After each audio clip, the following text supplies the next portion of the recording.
Hey y'all, and welcome back to the kitchen. I would say my kitchen, but actually I'm not in my kitchen.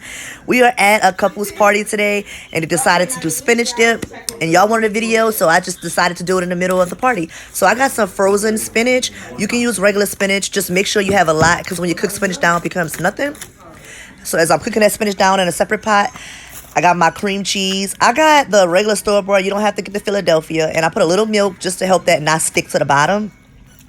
Then when I got my spinach dip all cooked, and I put in a strainer so that I can take that water out. You don't want no water in it. It's going to make it real soft and like gooey, and we don't want that. So we're going to drain all the water we can out. When we drain all that water out, with our sauce that we had in our pan with the cheese and the milk, we're going to add the rest of our cheese, some Tony Saturins, and we're going to mix it up really good. As you can see, it's mixed up real good.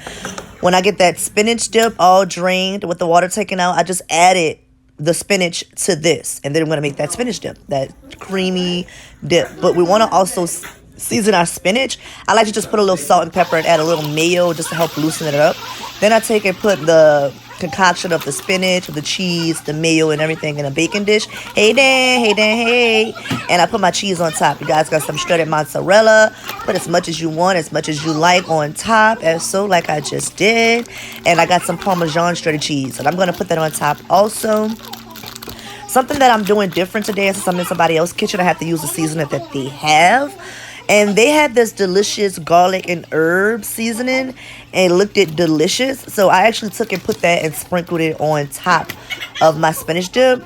And I'm going to throw this in the oven on 350 for about 10 to 20 minutes or until it gets nice and brown and bubbly at the top. They got a gas stove, y'all, and I don't really know how to work it. But if you have a regular stove, you can just take it and put it on boil and wait till that top. Look at my wife. She's so beautiful. Wait till that top get nice and crispy like so. Just put it in the oven and let it get nice and bubbly like it did. Look at that. Oh, and you guys can see that seasoning I put on top of there.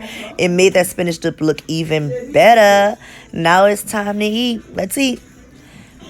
Thank you guys for coming and getting munched out with me today. Like, comment, and subscribe. If you guys have a video of something that you want to learn, don't be afraid to let me know in the comments. Bye. That's good.